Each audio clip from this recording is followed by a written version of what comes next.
Over the past year, Ice Blast at Blackpool Pleasure Beach has sat standing but not operating, SB&O, causing many enthusiasts to speculate regarding its future. Will it be undergoing a major refurbishment, or will it be closing for good?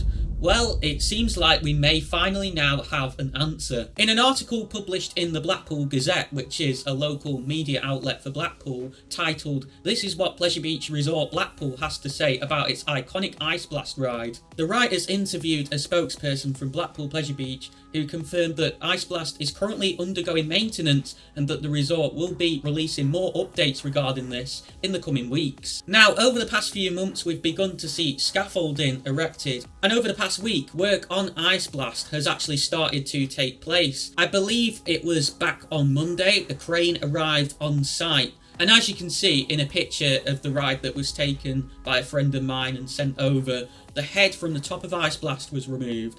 And in addition to that, the large central column was also removed as well. Now, we're all aware that earlier this year, Amanda Thompson posted a tweet stating that the reason for Ice Blast being SB&O is due to the fact that they are awaiting parts, which you could say was confirmation that it's going to be staying. However, the ride continued to remain abandoned for months after that, causing many fans to speculate that the park could be rethinking their options and considering a removal instead. But the fact that work on the ride has now begun and the park is still implying that this is maintenance, it's not part of a removal procedure, I think it's safe to say that this gives us much stronger confirmation that this ride is here to stay. So you know, in that video I published literally 4 days ago about Blackpool Pleasure Beach selling the Union Jack flag from the top of Ice Blast on the online store, how this could imply that the ride is going to be getting demolished.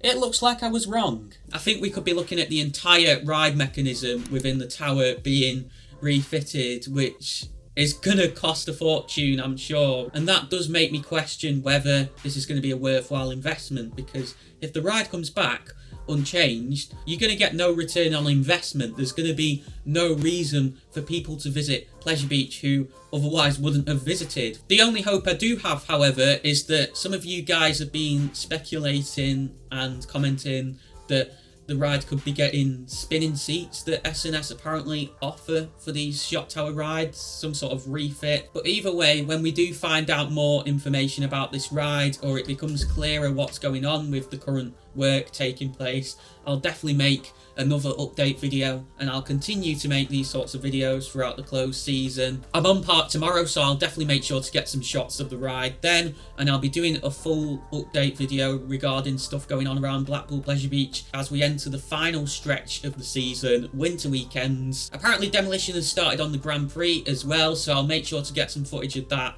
and I will do a dedicated video on that at some point, probably next week as well. So it's safe to say I'm definitely going to be spoiling you over the coming weeks. November is set to be an action-packed month on ThrillNet. There's stuff going to be coming up that I've not even announced yet that I've been working on. If you can't wait for all of that, then you definitely want to go and check out this video on the right side of your screen. It's my last vlog I filmed from Blackpool Pleasure Beach back in August, which feels like forever ago. I really need to change that tomorrow. And for more things theme park related in the UK and beyond, make sure you click the icon in the centre of your screen to subscribe.